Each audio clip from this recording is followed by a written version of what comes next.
സ്കെയിലിൻ്റെ ഈ പോർഷൻ കാണാൻ അത്ര ഭംഗിയില്ലല്ലേ? പക്ഷേ ഈ പോർഷൻ കാണാൻ കൊള്ളാം. നമുക്കിതെങ്ങനെ ഉണ്ടാക്കാമെന്ന് നോക്കിയാലോ? ഭയങ്കര സിമ്പിളാണ്. ജസ്റ്റ് അക്രിലിക് പെയിൻറ്റ് ആവശ്യം മാത്രമേ ഉള്ളൂ. നമുക്കിഷ്ടമുള്ള രീതിയിൽ എങ്ങനെയാണെന്ന് വെച്ചാൽ അതിൽ പൂ വരച്ച് കൊടുക്കുക. ഞാനിവിടെ ട്യൂലിപ്പാണ് ഉദ്ദേശിച്ചത്. പക്ഷേ അതുപോലെയൊന്നും വന്നില്ല. എന്നാലും ഇത് ഞാൻ വൈറ്റും ബ്ലൂവും കൂടെ മിക്സ് ചെയ്തിട്ടാണ് ഞാൻ വരച്ചിരിക്കുന്നത്. പിന്നെ അതിനുള്ള ചെടിയും എല്ലാം കൂടെയൊക്കെ വരച്ച് കൊടുക്കുക. അത് കഴിഞ്ഞ് നിങ്ങൾക്ക് ഇഷ്ടമുള്ള രീതിയിലൊക്കെ കളർ കോമ്പിനേഷൻ വെച്ചിട്ട് പൂവെല്ലാം വരയ്ക്കുക.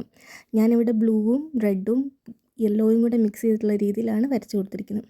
ഇത് വരച്ച് കഴിഞ്ഞാൽ നമ്മൾ നല്ലോണം ഉണങ്ങണം. ഉണങ്ങി കഴിഞ്ഞിട്ടേ ഉള്ളൂ ഇതിൽ വൈറ്റ് വാഷ് ചെയ്യാൻ പാടുള്ളൂ. ഐ മീൻ വൈറ്റ് പെയിൻറ്റ് വെച്ച് അടിക്കാൻ പാടുള്ളൂ.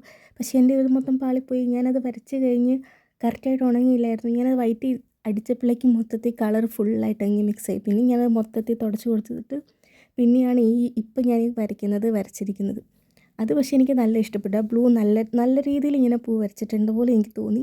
ഇതാണ് അതിൻ്റെ ഫൈനൽ ലുക്ക്. എനിക്ക് സത്യത്തിൽ നല്ല ഇഷ്ടപ്പെട്ടായിരുന്നു. എനിക്ക് ആ ബ്ലൂ ആണ് ഇച്ചിരി കൂടെ നല്ലതായിട്ട് തോന്നിയത്. നിങ്ങൾക്ക് എന്താ തോന്നിയതെന്ന് കമൻറ്റ് ചെയ്യൂ.